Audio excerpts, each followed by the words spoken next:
Ladies and gentlemen, welcome into Fantasy Football University FFU coming at you post 2025 fantasy football season. What a season, what a season, what a season. I am Mr. Budakusis. I'm here with Mr. Tom Lang. Mr. Tom Lang, ready to take some victory laps, sir? Yes, sir. Talking about this fantasy football season, there were some lows, but there were so many highs. And congratulations to Fantasy Football University for our live draft recap that we're going to explain that we won the Super Bowl. Yes, we did. Yes, Yes, we we did. did. Yes, we did. We have a lot of victory laps to take today. We really, really do. And congratulations to anybody else who won their leagues along with us. We'll, we'll be going through kind of like Tommy mentioned, a lot of the highs and the lows of the season, a lot of the surprises, and most importantly, we'll be pointing out this season things that we've gotten right, some of the things that we've gotten wrong, and maybe some plans for the future, things we're going to be looking at doing. So we're excited to be with you. We're happy to commiserate with you if you guys did not have the best beats in the fantasy football playoffs. For example, if if you were relying on Puka Nakua to go nuclear, that didn't happen. He had a decent enough game at the end. If you were relying on Kyle Pitts, that didn't happen. If you were relying on a Eh, couple different guys, but for any Bijan owner, you're happy. For any Derrick Henry owner, you're happy. For any Drake May owner, you're happy. We'll point out some of those guys. So Oh, and speaking of Drake May, remember on the live show there was a guy that asked 255 over under? yeah. Okay, well he went 256. Oh my God, great But the line then thing by was, Vegas. here's the thing, right? So they were up by like 35 points by half. And it was known that he was probably not going to come back out. There was no reason for him to come back out for some reason because he was at like 156 yards and three touchdowns at that point. And there was no reason for him to go back out there. But guess what? Coach went out and said, "Hey, you're going to go out there and throw for another. We're going to just let you throw the next drive." And there you go. It's 256. So I'm sorry that the over under didn't hit. It should have because of the situation. But hey, Mike Variable plays to win the game. I don't think I've ever seen a worse football game in my life. It was unbelievable. It was My my unbelievably bad. my brother was at the game. He left at halftime. Like I don't I know what So did like the rest of the Jets fans. sort of the rest of the team. Um they're gonna finish the season without an interception. And Aaron Glenn, Jets DB, Hall of Fame, yada yada. He's the coach. I mean, I don't know. I couldn't write the script for a worse team in the history of teams. Um, but this fantasy football season. So Tommy, why don't you we're gonna spend a lot of time talking about the league that we shared with everybody, but you weren't that's right. You mentioned your best ball situation. You had gotten eliminated last week, right? Yeah, unfortunately, if I put all the numbers together and I was looking at basically after the week was over, I was looking at like the teams what they did to surpass my number, and I was literally 20 points behind. And it was the week that Baker didn't even get to double digits. And it was tough. And based on script, it should have been a different direction. Really? Yeah. So based on the scenario, it also here's the other issue is in best ball, obviously you can't add or drop people, so it's based on who you drafted. Um, and I had Tua. Tua got set for Ewers, however we're going to pronounce his name, who might be the starting quarterback next year for the Miami Dolphins based on his performances. So you know, it's tough, but that's why best ball is season long. You have to look at it as a season long. You have to take some of these deep shots. And unfortunately, at quarterback in that one, I had some pretty good early season players, but then the late season really didn't hit me well. So, but the rest of my team performed. I mean, I had Chase Brown put up three touchdowns that week. Again, but good luck, or congratulations to the person that took the 2 million and then 1 million. Maybe next year I'll strategize a little bit better and be in that same boat. Yeah, and congratulations to anybody who won their best ball Yeah. situation. Really, you're getting rewarded for taking good shots. Really. Yeah, I mean Well, the good thing about it too. I mean, I didn't win the big money, but I five times my money that I invested in, so it's nice. But season long, you look at it, it's like I basically won a a championship like you would have won like in one of these obviously fantasy football leagues. So it paid off, but it didn't hit the big payoff with, because I was going against almost a million people or million entries. Well, certainly. I mean, for the vast majority of people, maybe this doesn't apply, but we'll be talking more about best ball a little bit in the off season. But for everybody else, I mean, like we said, congratulations or commiserations on how it went in your playoffs. Tommy, he got eliminated in one or two other leagues in normal fantasy football last Three leagues. week. I got eliminated in one league last week, but I actually won the championship in two different leagues for this go around. One of which I will be spending a little bit of time talking about because we shared it with you. We kind of did the draft with everybody. Um, Yeah. so let's just let's just talk about that league for a little bit. Let's really take a victory lap. And by the way, for everybody listening, we're going to be, and you guys should be in YouTube land. You guys should be seeing it on your screen right now. The final matchup and the final score about how we got the win. And so now we're going to talk about it. And I just want to take such a victory lap on how hard we had to fight to earn that victory. Last week of the season, we lost Bowers, we lost DK Metcalf, and we still managed to put it together with a win. And not just because, you know, all of our opponent's players, had a bad day. No. We found the right players to plug in. We plugged in Jake Tonjes at tight end.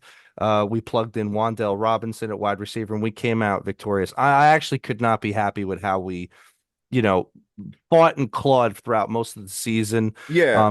Yeah, go ahead. Yeah, and the one big conversation that Billy and I were talking about was not just, year-end stats at that point in the year. It's now you're looking at contracts and seeing like who actually needs to perform to earn a contract next year. And that's something we've been talking about for the past couple of weeks as the season has been progressing to this point. Wan'Dale Robinson is on his last year of his contract. He's searching for a contract. Same thing with Kyle Pitts. Like all those scenarios, all those situations, they need to get paid. They need to perform.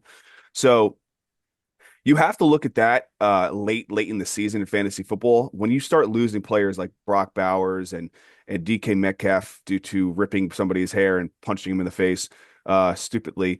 Um, you know, you have to make these decisions. You have to start looking at the waiver wire. We already had these players on our roster, except for Tonjes. But we had to make a couple moves where we dropped some of our bottom feeder players to pick up a bunch of tight ends, and actually Billy made the logical decision on Tonjes. I will give him that credit 100% because I was going to Taysom Hill, which did not work. Which we could have still won if we played Taysom Hill. It would have been a little bit closer. But yeah, 100%. Tonjes was a great play. Congratulations to Billy on convincing me on that. And maybe next year we'll not have so much fighting and argument on the back end. Yeah, maybe not. And one of the things is, and I know that I have this feeling a lot of times when I play fantasy football. I'm sure you guys do too, that like when you're playing a team that a lot of the players on that team required zero brain effort, zero working for it, zero effort, yada yada. So we played the guy who was by far the best team in the league basically throughout the year. He had the best record. He had the most points scored, but not too much more than us. We had a lot more points against us. But his two stalwarts on his team was basically Devon Achane and JSN. Basically carried him throughout the entire season. And Devon Achane, I got to look at the stat, but he's basically was going to set a fantasy football precedent that had never happened, where at the running back position, finishing in the top 12 every single week for the entire season. That has never been heard of before. Even crazy years from, Christian LaDainian Tomlinson McCaffrey. or Christian McCaffrey, they've finished, a game outside the top 12. That had never happened before. And, when you play a team like that, you kind of get a little bit resentful because it's like, this guy's not even trying. Like he just got a little bit lucky on the draft. Well, I And, wouldn't say I wouldn't say that. I mean, he was making some decent waiver wire moves early in, but then he got comfortable. And as I was looking back at the league, and a lot of the moves that we made were strategical moves that he should have made based on looking at our roster to block us and pick people up. And honestly, when people are not looking at other people's rosters right. and not maximizing the opportunity to overcome an obstacle, you're going to become the obstacle yourself. So you need to basically start managing that way. It's strategy. It's also, there's no sales involved, right? It's not trying to sell anybody on anything. It's just picking up the logical players that actually can produce. And even if you as a manager are not going to play those guys, well, drop the guys that you haven't been playing all year to pick up some of these players that somebody else may need to play. Right. And then you could have probably proceeded with the victory. Um, but hey, Mr. Second Place, if you're watching this video, something to learn about for next year. Something to learn about. I mean, if he had, if we had been managing that team, we probably would have scooped up half of the tight ends. Oh, We 100%. would have scooped like because once If Brock Bowers got declared out, we're scooping up Tonjes, we're scooping up, Yeah, yada yada. Like, and we through the season we had some great highs with Jonathan Taylor, but we had a lot of lows with a lot of the players right. that we had. Barkley didn't perform as well half the season. Dak was up and down at times. DK Metcalf sometimes didn't surpass double digits. Some of these players that we're super, super high on, we had to wait late in the season. DJ Moore, we barely even played him until I know. basically late in the season. So And there Jonathan are, Taylor became basically pedestrian after the Daniel Jones situation. yeah, So, I mean, we had to claw our way in, and we did. We really did. I mean, here a went couple, out there, got some Chris Rodriguez, and which it just, didn't turn into much at the end after it was illness, but whatever. yeah. One thing I'll say is like just off the top of my head, some good moves that we made throughout the season was we had a 3 game stretch where we had the Born Supremacy on our team, Oh, which it which was, which helped us in and a that was a very big call that I was so on board with that just because of yes. the situation with Bourne It and was Mac it's when Jones. Jennings was out. It's when yeah, like Yep, it was the Mac Bourne connection was back to Patriots days. No, you're right. It was a very good call. That one actually was championed by Tommy. I remembered that because I was going back to look at some of the stuff. Some of the things that didn't work out throughout the season, unfortunately, was we were so excited about Tesla, and then oh, magically Amon Ra, he's gonna play in that game, whatever it was a couple weeks ago. He did score that touchdown though, so He he did. He did. stay kind of halfway Yeah, saved us I in think he that went thing. 2 for 2 for 17 and a touchdown. So I'll take that. Yeah, so we'll share that. We'll share that on the on in the screen if we haven't done it already, judging by the editing that I'm doing in the future from us recording this. So we'll get that in to share with everybody. And we thank you guys very much for being with us, and for anybody who joined us, either mid-season or even during the draft, or whatever, and followed it along. Thank you guys for being with us. And by the way, thank you for being a Fantasy Football University subscriber. Thank you for Yeah. being here. Yeah, We got we yeah. appreciate that. We appreciate that on all the platforms that we have. Obviously, we're going to continue to do we did this year into next year. So we will be doing another live draft in a high stakes league. I think the stakes are going to keep growing for us. We're going to keep expanding the pot and just to see to make that bigger investment to show a little bit more clarity for you guys as well too. Yeah, we're gonna on that whatever league it is that we join to share with everybody, whatever form or fashion, whatever capacity, whether it's going to be an online thing or whether it's an in-person thing. So we kind of have some things in the works. Yeah. We'll leave it there for everybody. But Yeah, this week's a sweet payday for everybody that wins. So it's very yeah. nice. Very nice. Yeah. So let's switch gears real quick. So we're in week 18 here.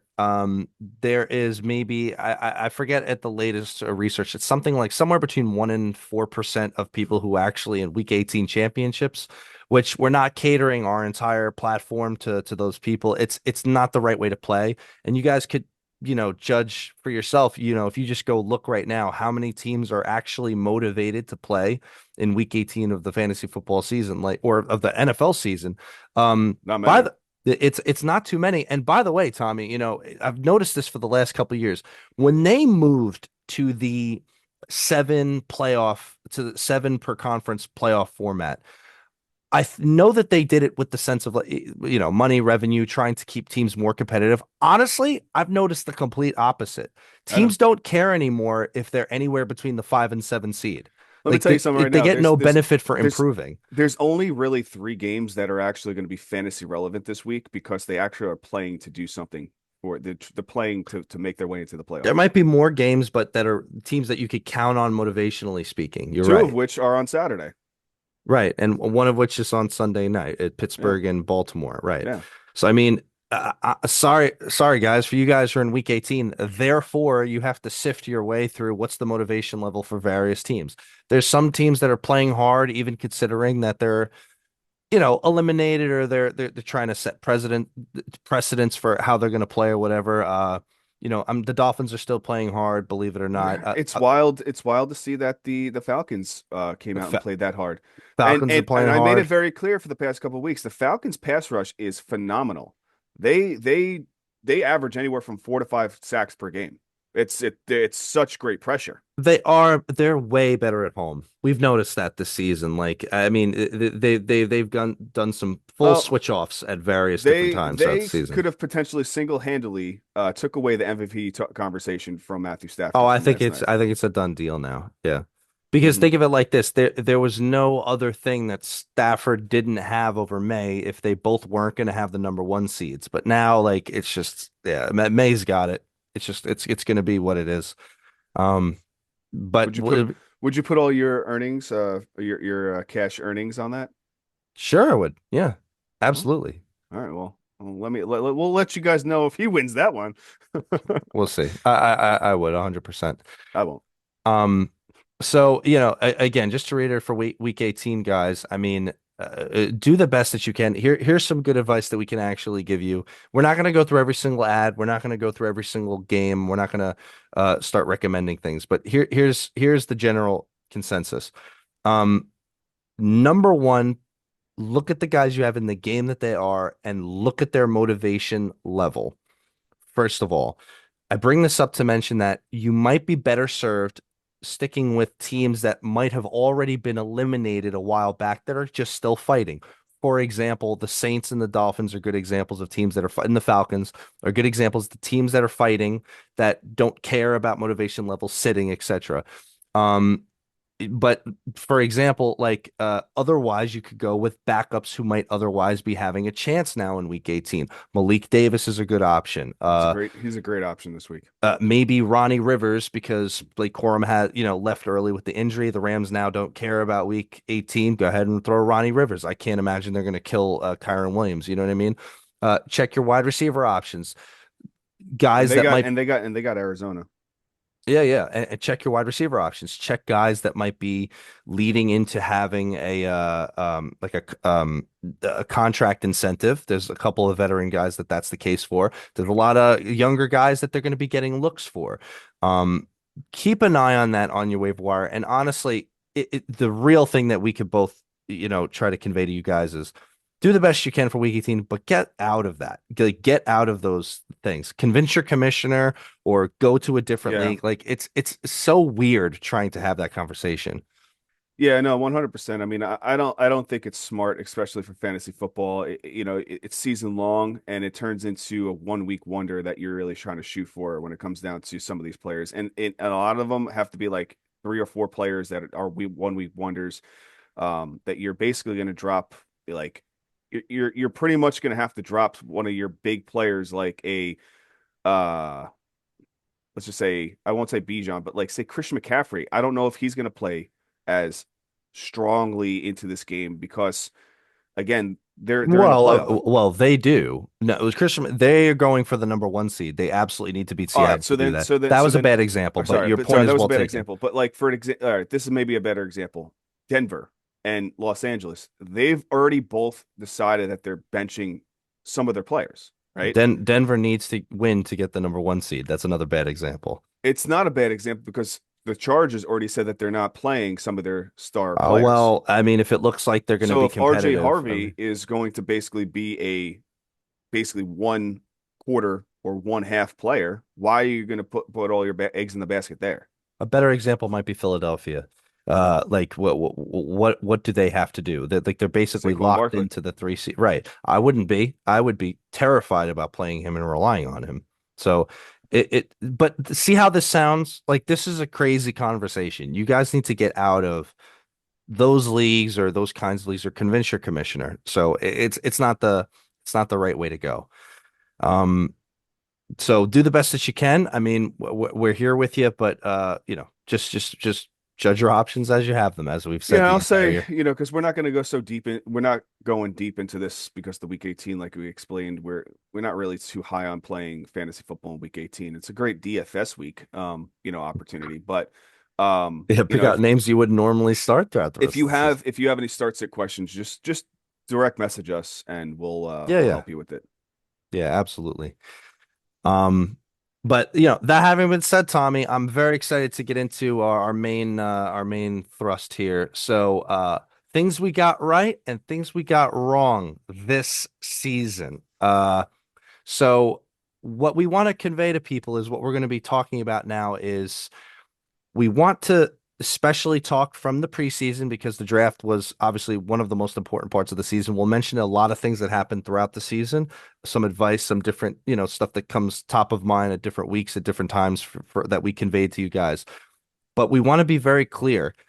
We want to say what we were right and what we were wrong about compared to consensus.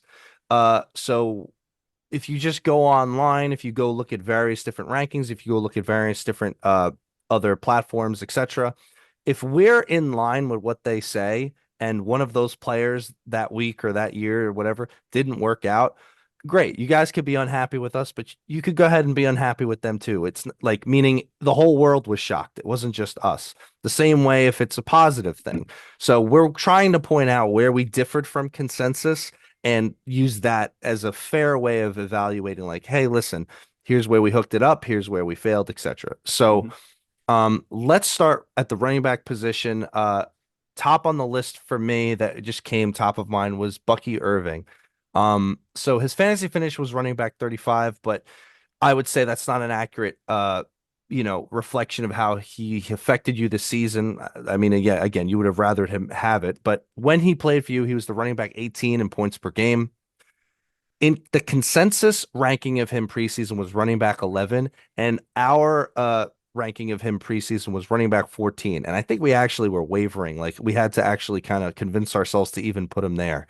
Um, so we were not as high on Bucky Irving for a plethora of reasons, et cetera, et cetera. And it basically came to fruition. I mean, I became really disillusioned by the fact of like, at some point, it just was like the usage was not meriting all of the points that had come in the prior year. It's difficult to explain what our trepidation became, but it kind of felt like he was overproducing from last year to this year. Does that make sense? Yeah, 100%. I mean, they also, with the injury, when he was out for a period of time, they realized that, all right, well, White and also Tucker are viable options that we could continue to run. So we could keep Bucky Irving, healthy, and we could have a three-headed monster. Now, it's not working as strongly as it was with the New York Giants, Earth, Wind, and Fire back in the day, if anybody catches that reference. Do you know that? The I don't know who you're talking about. Jacobs, Bradshaw, and Ware. You don't remember that? Earth, Okay, Wind, and we Fire called them right there. Earth, Wind, and Fire. That's what they called them back in the day, right? Okay. It was a little interesting, back then, but whatever. But yeah, I don't think that Bucky, White, and also Tucker are the same kind of run. They're almost the same kind of runners in a sense. You got to have different variety of running backs if you're gonna basically try to have a three-headed monster like that. So I think Bucky Irving was just he was overly drafted. He was a great keeper, let's just put it that way, based on Well, where he was drafted the previous year. In one of our leagues, I think one of our guys had he was drafted in the 14th round, so he was a great keeper for a first round pick. But he did not produce to the point where you actually were wanting him to produce as a number one running back. So he definitely was a play that we shied away from. And if he fell in the third or fourth round, which was not happening, then yeah, we would take him there. But um, fell exactly in a sense where we felt he was going to fall. yeah. And there was a period at which in the early part of the season that he was overperforming even that. and we said 19 different times, trade him away now, trade him away now, trade him Yeah. away now. And it just so happened that it happened to coincide additionally with the whole injury situation. Um, and again, we're going to get into it more in the offseason about our complete annoyance with Todd Bowles and other coaches with injuries that they can't actually commit to saying what the deal is. We'll get to that in the offseason. Um, so it turned out, I mean, we were just right about it. We gave you guys the right advice about it, and it's something that we'll take a little victory lap. Let's go to the next guy, Ken Walker.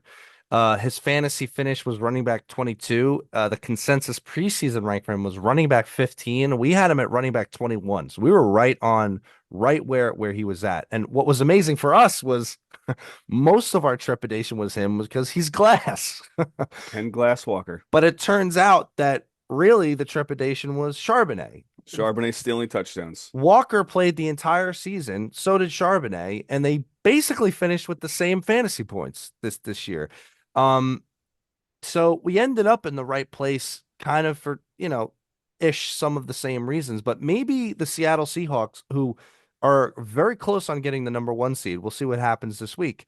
Like maybe they realized how glass he is, and they're like, well, if we go 50-50, we, protect the situation. So Yeah, and we discussed that early on that that I believed that Charbonnet was going to have a higher role this year because of that situation. Now, Ken Walker is a really good running back. He is very elusive, but half the time, when he's running the ball, he's running he's running backwards. backwards. He's running south, which is not something you need to do. You need to run north. You need to run forward. He's trying to make these big plays, which basically hurts his fantasy numbers as well too. And that's when his injuries start occurring.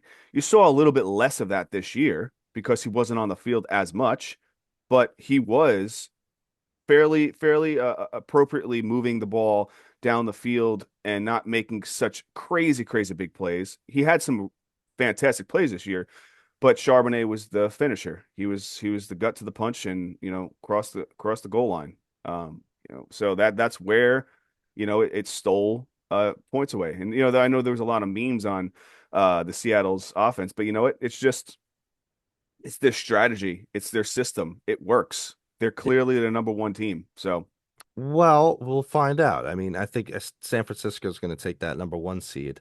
Whether Seattle's the best team is an open question. I still think the Rams are right there, but uh, we'll see how the playoffs go. But yeah, I mean, we were just right on the money with Walker. Yeah, we'll take that one. Let's talk yeah, about the next guy. I mean, Travis Etienne. This one, I think you more than me was really up on this one. And if you yeah, had your way, I think we would have had him even higher. So Etienne finishes as the running back 9. Consensus had him at running back 31. We ended up at running back 24.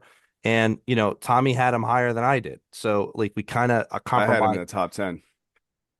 I, I, I don't remember if you had him in the top 10, but you definitely had him way You higher than didn't I. allow me to have him in the top 10. No, but we had him at like, hey, let's get him at a running back 2. That's kind of what we. That's kind And of what we landed on. But this one, I mean, we ended up in the right spot where we knew he was going to be better than what people were saying. 100%. And I mean, and here's the thing, like a lot of people were talking about him like not producing the year prior. Well, he didn't produce the year prior because he was hurt on and off, and then it just didn't work out, It was right? inefficiency too the prior year before that. Like it was there. I But got what again, it but was. you look at the coaching system. I mean, Right. maybe the situation in Tampa Bay, the Liam Cohen leaving situation is what the problem was, right? The problem is this year is that they're not moving the ball. Yeah, they have some great talent, but they're not moving the ball as sufficient they were the years prior with Liam Cohen there. Now, I mean, the Jaguars are back and better than they ever were, right? This is probably, offensively, this is probably the best Jaguars offense One in of, their yeah, history, one of. probably in their history.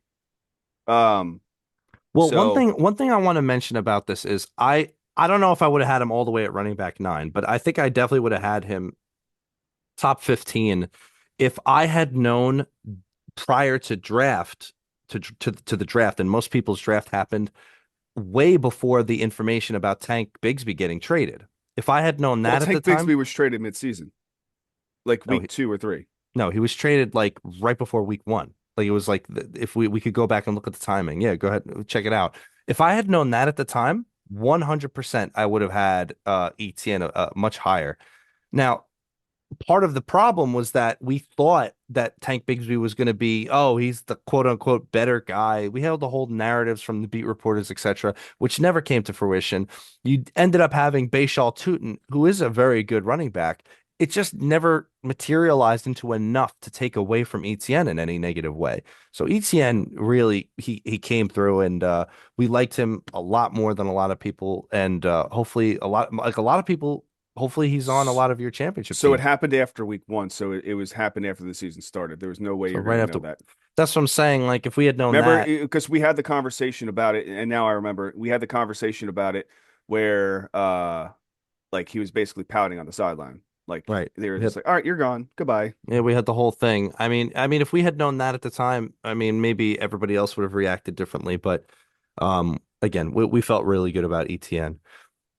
Something else we want to point out for running backs. I mean, here's one thing that and we'll talk about this again next year. Like we were so right on all rookie running backs that weren't otherwise, the starter walking into the season. Those are Jency and Hampton. We were right on all the other running backs, rookie running backs being like, you have to wait. They're not going to be good initially.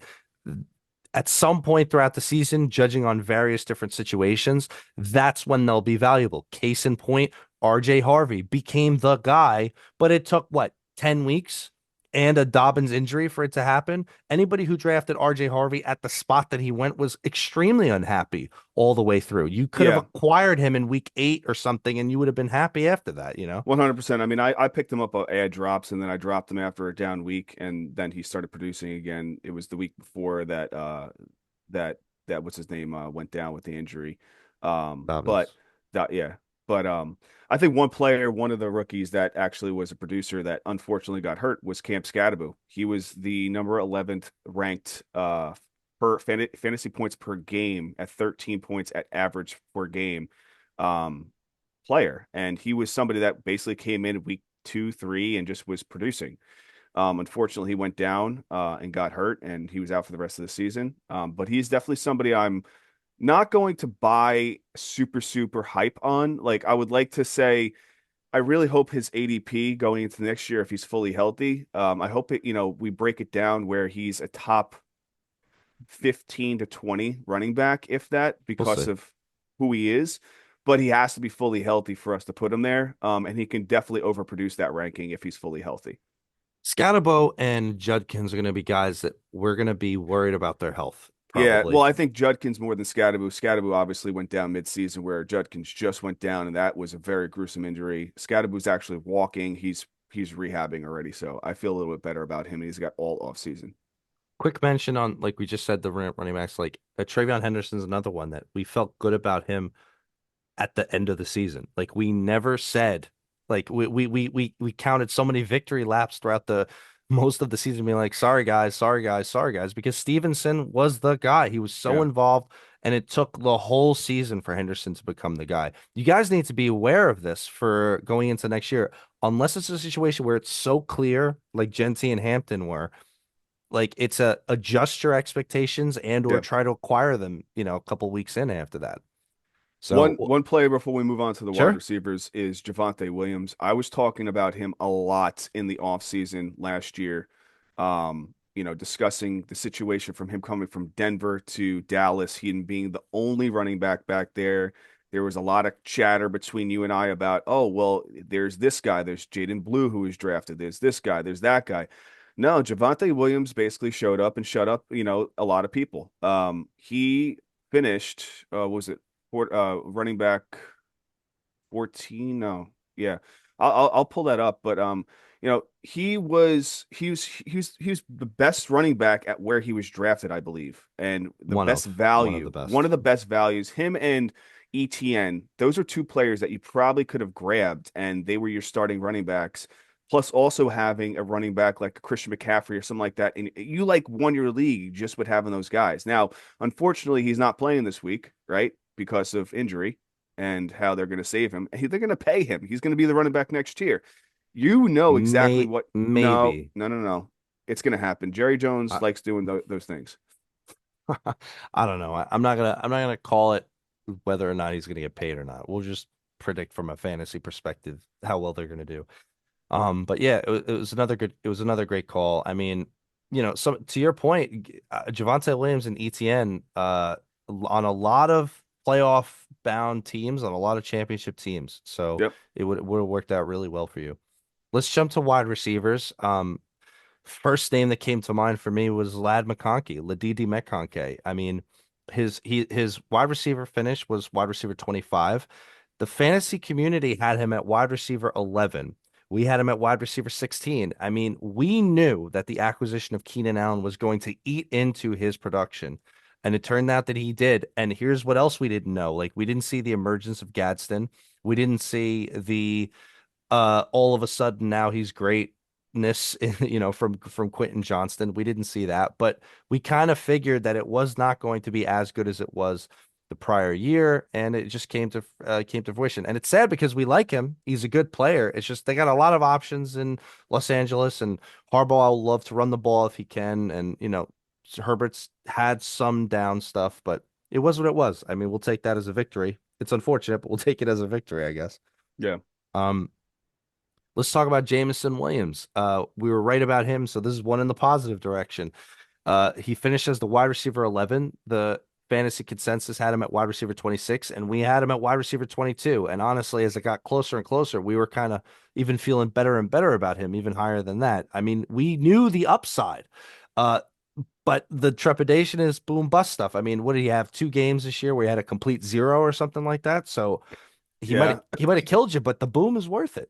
Yeah, no, and he's basically somebody that I'm 100% comfortable moving forward with as well too. I mean, a lot of the injury, when whatchamacallit, Amara went down, that's when he was overproducing his numbers and he was basically taking Amara's targets. It did also help with Laporta being injured as well too early in this, like mid season. That actually opened the door for him to be productive as well too.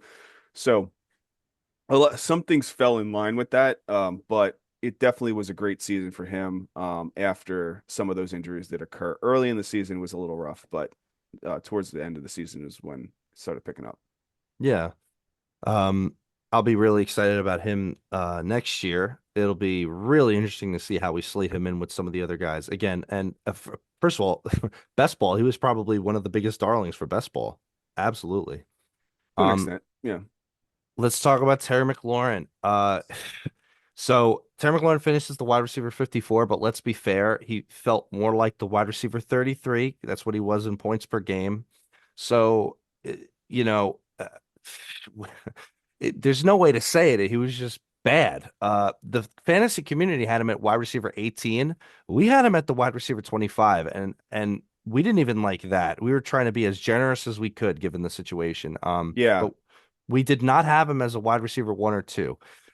We'll be honest, we weren't gonna predict that it was as bad as it was, but we knew it was gonna be nowhere near what it was last year and what people were saying because the contract and the holdout and everything else, it was very easy to see how he could Yeah, I mean, underperform, and we made it very clear. We don't like drafting players that don't practice in preseason at all. Right. Um, and we may like they might be one of those players that like if they start producing and they're doing well because they're obviously, rehabbing and they're doing their thing and they're making it through some of these like little knick-knack injuries through the early season. They might be trade for targets opportunities. But again, these guys, we made it very clear with Terry McLaurin. We felt like, he overproduced last year to an extent.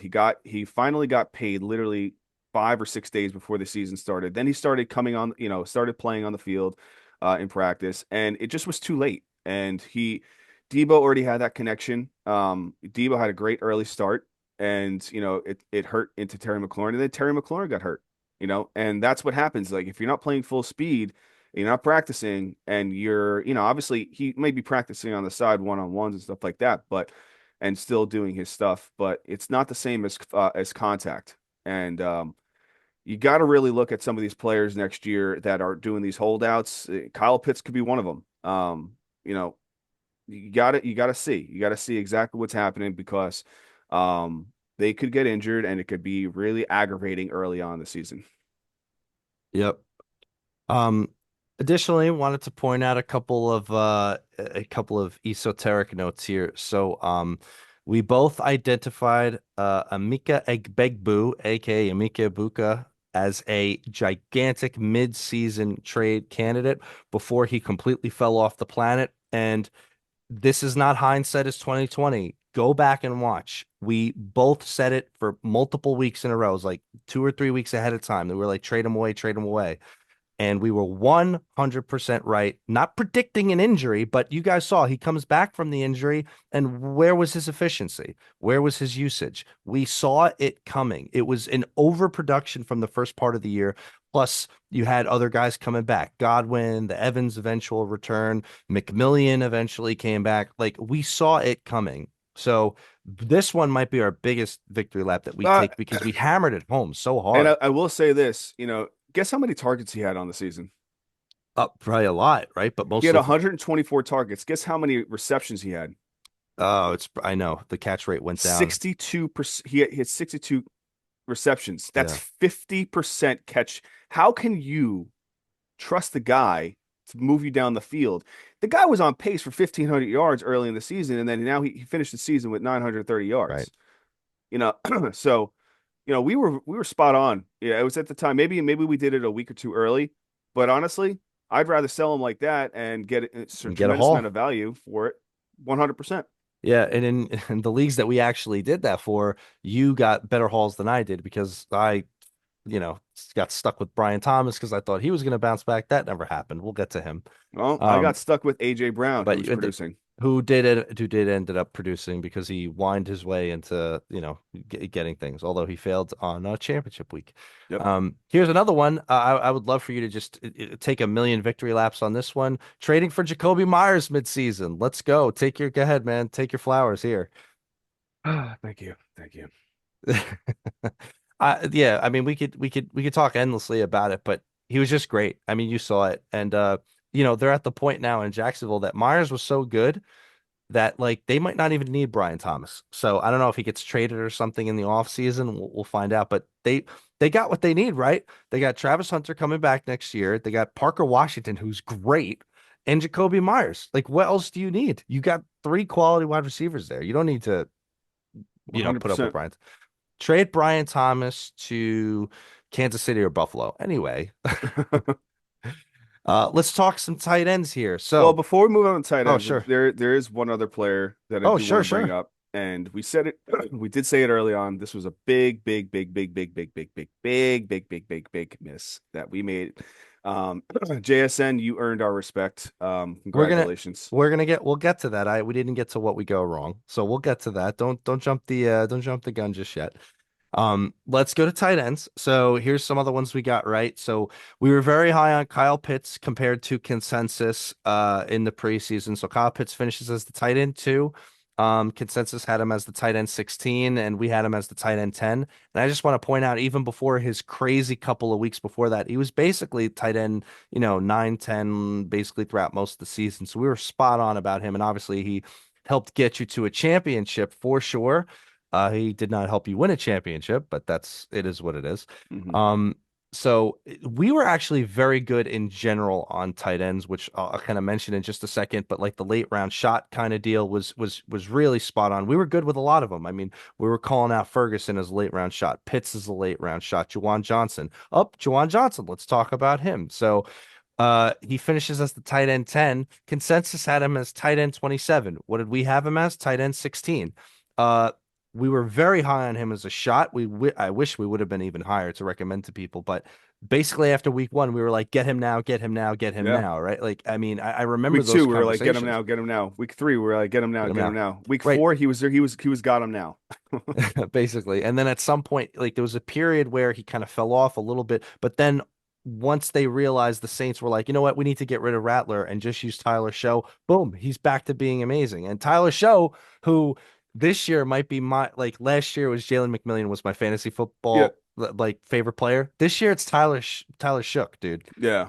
So with Juwan Johnson, week one, get him out, get him now. Week two, get him now, get him now. Week three, get him now, get him now. Week four, we told you to get him now, but it was too late because that's the week that he had 5.8. Then he went to the Giants, he had 3.7. Then he went to the New Right. England, he had 1.1.5. And then it was get him now again because he was tight end 13, tight 11, tight end 9, tight end 3, then the bye, and then he just was great. Yeah, So, he's been great, and he should be good. I mean, he should be good next year. He really should. I mean, I mean, this could have been the last hurrah for him, to be honest. we'll see.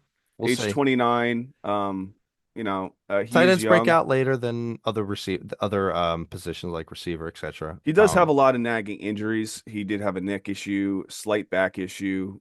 So you never know. And Don't we also, all? yeah. Well, we don't play professional sports, so Um, I just want to make a point. I was kind of alluding to it earlier about other things we were right about. Like we were extremely right in general about how you philosophically think about drafting tight ends. So what we said was that after the big three tight ends, punt them off a bridge, don't even bother. So how did that work out for you? McBride lapped the field. He was one of the big guys, but the next tier included Kittle and Bowers in points per game. I got it. Bowers did not play for a lot of the injury stuff, but the games that he played for you, he was very good. yeah. And then there was a huge tier break before all the other guys. Now, I just want to mention this because I think I've evolved over the course of time to great. McBride did something like this, and obviously in the past, guys like Kelsey or whatever, like McBride's going to be like unbelievably highly drafted next year, really. I think I'm going to be at a point where, great, I don't care. I'm not drafting. Like we felt the burn on the Bauer situation, Hmm. and I think you did too. There's no way. I don't care how far guys fall. I just like the idea of punting tight end because look, you get guys like Kyle Pitts, Juwan Johnson, Fergalicious, right? Like it's just Tucker what Kraft, Goddard. I mean, right. they're there. Yeah. So I think I'm gonna evolve to that point. I mean, there will become a point. It'll never happen. Like if McBride were to fall to like the fourth or fifth or something, okay, but that probably won't happen next year. So we'll keep an eye on that for next year. Let's talk quarterbacks. Our champion here, Dak Prescott, he finishes as the quarterback five. And Consensus. I did say he's finishing in the top five this year. You got there. You got There there. we go. Consensus had him as quarterback 10. We had him as quarterback 7. So, there we go. Even, and I'm sure Tommy might have had him even slightly higher. And to Tommy's credit, he had him higher than Baker Mayfield, and I did not. So, Yep. Tommy gets a little credit for that one. We knew he was undervalued, helped us win a championship. Um, and we'll just point out that we were so right about the quarterback philosophy as well. It was basically like Josh Allen and then otherwise punt everybody off a bridge, basically. It's just like just wait on the guy. None of the quarterbacks that you had drafted early, other than Josh Allen, were worth their ADP. None of them. Daniel's at the top of the list, who we felt bad about, right? Like, Injury, Lamar, injury. It's just these running quarterbacks sometimes you gotta watch out. right. Here's some late round quarterbacks that turned out to be great. Trevor Lawrence, Drake May. I mean, like absolutely turned into studs. And you know what? We were right about sticking with Tyler Shuck late season. He went and won me a championship. So I love Tyler Shuck. And philosophically, we'll talk more about this in the offseason, but the onesie positions you don't need to invest in them because if you do and it doesn't work, it hurts double because you have one of those positions versus the others that you could have had. So like two running backs and two wide receivers. So there we go. That's a lot of stuff that we got right. That was very top of mind. Let's talk a couple things about what we got wrong. Let's own up to it. At the running back position, uh, you can own this one. So Joe Mixon's at the top of the list. So obviously didn't play. So his running back, 9,999, whatever he is. Consensus had him at running back 56, and we had him at running back 20 because you made me stick him there. So go ahead, fall on the sword. Well, fell on the sword. Yep. It is what it is. I mean, I guess the guy didn't come back from injury, and we had him on IR, and we drafted him in the ninth. What was it, ninth round? Ninth round of that Yeah. draft. Okay. Yeah, Well, so something that we probably could have drafted Javante Williams for. that's right. So you could Yep. you could you could think about that. Yep. Here's the other one. You live and you learn some. Here's the other one that we got wrong, and I'm right here with you. It's unfortunate this didn't work out. So Chuba, he finishes at the running back 42. Consensus had him as the running back 19. We had him at the running back 13. We Yeah. felt really good about him, but honestly, we couldn't predict Rico Suave turning into what he We did. also couldn't have predicted injury from Chuba as well, too. That's right. He was in and out of injury this year. He did come back a little early because Rico was taking over the role. We had conversations about that. Chuba, when he has the ball and he's healthy, he's a good running back, but there was obviously split carries. He was not seeing 80% of the touches. He was seeing about anywhere from 40 to 50% of the touches. And the reason why we called it 13 was because we couldn't give him top 12. And that, I remember the conversation we were having basically live when we were basically putting that out there was, yeah, he's been finishing in the top 12 the past back-to-back years, but we just can't give him that credit yet because he's not there, especially with a shadow of Rico. We didn't think it was going to be as good as it was, but shadowing a guy that basically comes out and gets signed, right? They both got signed. We thought they were both going to be used, but I thought he was going to get a little bit of a regression, and but we did feel fairly high on him. Yep. Let's talk wide receivers and let's take our biggest L this season. JSN 100% was our biggest L this season, and we knew it basically a couple weeks in. Like we just saw it. So Yeah. obviously JSN finishes as the wide receiver one ahead of Puka, amazingly. Consensus had him at wide receiver 13, so we don't have to beat ourselves up too much. It's not like everybody else thought he was going to finish at one, but they had him way higher than we did. We had him down at wide receiver 21. And I don't want to speak for Tommy. My logic was entirely based on not having faith in Sam Darnold to do it and not believing in the Seahawks. And I was so wrong. I was so wrong about it. I mean, like where was your trepidation coming from? Just that it was I an over efficiency from last year, maybe, or No, I mean, you knew I felt good about the Seahawks this year. I right. thought they're gonna hit the over, and honestly, I just felt like that Sam Darnold was just, I was a little shaky about Sam Darnold, but I knew that they put a lot of moving pieces around him. I didn't think that JSN was gonna have a huge year. I thought honestly it was gonna be a majority of like a shared consolidation of targets, and it wasn't. Did you feel better about Cooper Cup, I guess? Yeah. I did feel better about Cooper Cup. I thought he still had it, and I think he still does.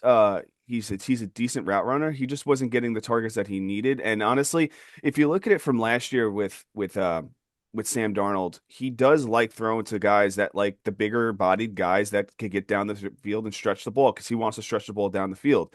Cooper Cup is not a big body guy. He's, more of a Swiss Army knife kind of opportunity kind of guy. And they didn't use him like that in the offense nearly as much as he was in LA.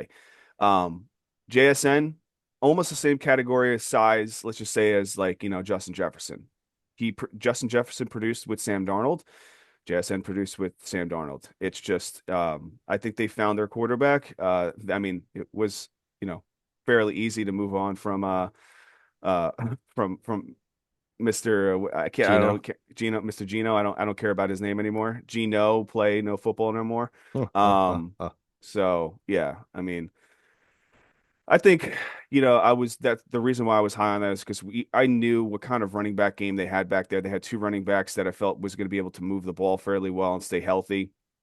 And I talked about that early in the season. But then also their defense was just they were flooding opportunity in defense, and they weren't going to have to basically chase points because they were going to be able to make some stops. Yeah, it is what it is. It was our biggest one, our biggest L, but we'll take it. We'll take it on the chin. It is what Well, it we beat them is. this week. We beat the guy, right? We ended up beating the guy who had him. So that we'll take that. The other name on here is Devontae Adams, and I think we're both wrong about this one. So Devontae finishes the wide receiver 8, and he felt even better than that because he didn't even play the last two games. So I was very um, high on Devontae Adams, but not as high as that. I mean, not as high as that. consensus had him as wide receiver 16. We had him as wide receiver 20. And I, I had him as a high end wide receiver too. yeah, I had him as a low end wide receiver too. We netted there. And for me, I was scared. If you people don't remember, there was a whole question about Stafford's health coming into the season. 100%. So I was a little scared about that. And now where me and Tommy differed was I thought Devontae Adams was like severely on the downslope of his career, and Tommy thought that he still had it. He was still great, and clearly Tommy was right about that. And but we're both wrong about Stafford for sure. Yeah. So, we'll take an L on that one, but thankfully we weren't too far off of where consensus was. Um, One other note that I had made throughout the season that was wrong was I had been advocating for trading for Brian Thomas. I thought that the early part of the season was not commensurate with how he was. I thought at some point he was going to take off, and I was way wrong. And it's not like that I had, exactly predicted Jacoby Myers getting traded over there. If Jacoby Myers hadn't gotten traded to Jacksonville, I think Brian Thomas still would have been underperforming, but it would have been a lot better than what it was, I'll say.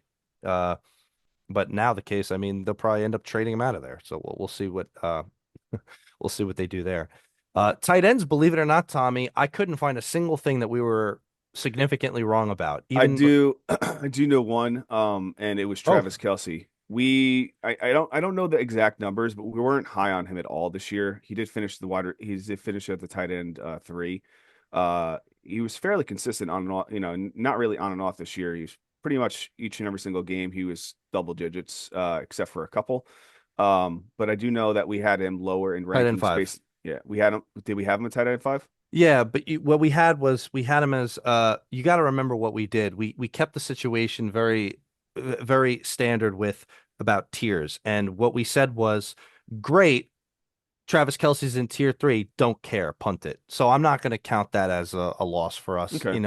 like, and think about it like this, Tommy, from a fantasy points perspective, other than Trey McBride and Kittle and Bowers on a points per game basis. Remember the games that they actually played, which tight ends actually made a difference for you?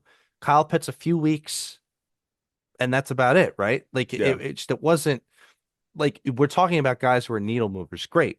Kelsey might have netted his way to finishing as tight end three. Did it feel good? You know? Like we'll talk more about that when we talk math in the offseason about it, but like this is these onesie positions, like you have to is it worth that investment? And it so wasn't. So Yeah. that's not an L for us. Okay. Um so we were actually very, very good about tight end all year. So let's Yeah. just talk. Trey McBride was so good. He really was unbelievable. I hope the Cardinals keep Jacoby Brissett, man.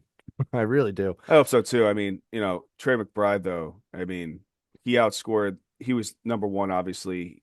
Kyle Pitts was number two and in a full point PPR, and he outscored him by 102 It points. wasn't close. It was such a lapped the field. Let's talk quarterback. Probably it's a weird thing, but I just wanted to note it, like that we were wrong about Brock Purdy. And let's just be real about it. So Brock Purdy finishes as quarterback 24. That's irrelevant on a points per game basis. Brock Purdy was quarterback two. So the games that he played, Brock was amazing. The consensus had him at quarterback 11. We had him at quarterback 16. And it's not that we hated him per se. It's just that we had a lot of these other guys ahead of him, guys like Justin Fields and stuff. Like it didn't come to fruition. But when Brock Purdy plays, he's great. There's no other way to say it. I mean, he's got the connection with these guys, and he didn't even have Pearsall for most of the year, Kittle for half of the year. Ayuk never came back. He's getting kicked off the side of a bridge. So Purdy gets it done, and he looked great. And what'd you think of those touchdown dances that he did this past game? I think he is going to get some money taken away from him. No, I hope not. I thought that was great. They're about to win the number one seed. I think the 49ers beat the Seahawks. All right, we'll see. You know, but we'll see how that goes. So that was everything that I had, like that was the most relevant stuff from preseason and things that were the big things. I mean, smaller things throughout the year, we were really right for a lot of the weeks on a lot of the waiver recommendations that we were making to people. Remember that week that we both hit on Troy Franklin and Kayshon Boutte the same week? Yep. That was one of our highlights. We were so big on Dalton Schultz. We were right on the tight end situation. We were so correct on Tyler Shook at the end of the year. We were good about. I mean, any other ones come to mind to you? Yeah, I mean Trevor Lawrence, man, he's Yeah. just early in that run, we just saw like basically the doors open up a little bit more because of the schedule. And it wasn't like the greatest schedule. He did have some tough matchups, but we knew that he was going to have to produce, and those were games that like I take Trevor Lawrence over Tyler Shuck all day long with those opportunities Take that them he's both. making. Yeah, I mean I take them both 100%, but if I was to have to choose between each, you know, such great matchups that he was able to overcome. Bad matches that he was able to overcome. So yeah, I mean I think that this season definitely was it was a nice roller coaster. But most important thing is you play to the whistle. And I will again, I'll really reiterate this to a lot of league managers is don't don't um don't tell people to stop making moves. Don't tell people to stop being competitive. People play fantasy football for fun, right? Some people play it, to play spoiler as well too, and if you're especially if you're in a points situational league, you play to the whistle. You let people play to the whistle. Now, if you're not in a points league and there's no reason to play spoiler, you can lock lineups so they can't make any waiver claims. Like one league that I was in, there was no reason for me to make waiver claims unless I wanted to play spoiler to keep myself competitive. But guys, you play to win the game. You play to the whistle. You play to sometimes play spoiler if it makes sense. And yeah, Every cliche in the book. Yeah. just let people enjoy what they pay for, and that's the final story. That's the final story. And some quick housekeeping notes for all of our viewers. So that's week 18 in the books. We got a lot of cool stuff happening this off season. We gotta have our big review shows where we go through all of the finishers at every position, and we do a pretty detailed breakdown of all that stuff. We have our controversial topics series, which we're very, very excited about. We're debating about how we're going to handle that. Maybe some will be live, maybe some will be recorded. We'll get into that. Next week, we won't jump into that just yet. We'll start getting into fantasy finishers before we jump into a little bit of controversial stuff. I mean, we'll get into fun playoff predictions too. We got a lot of stuff coming this offseason. We're so Yeah. excited to have you guys with us. Closing thoughts, Mr. Lang? Yeah, like Billy said, we'll be just basically doing one show a week moving forward, That's right. and then adding a live show to that schedule when we deem necessary, and we'll let you know when that's going to happen. We'll make notes and whatnot, but we'll continue to obviously create our shorts on TikTok and obviously be on all the platforms for when we do our live recording show or recording shows. But yeah, if you could please like, share, and subscribe. We truly appreciated you guys joining us this entire 2025 season. Congratulations to you guys who won the Super Bowl. Congratulations to you guys who made it to the playoff because that means you're one step closer to winning your Super Bowl next year.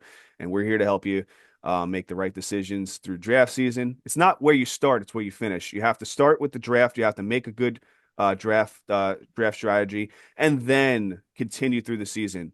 Some of these managers they just hold their position and they don't make moves. And guess what? That's not winning strategy. So continue to listen to us. We'll help you guide you to the Super Bowl. And yeah, thank you everybody. Thank you.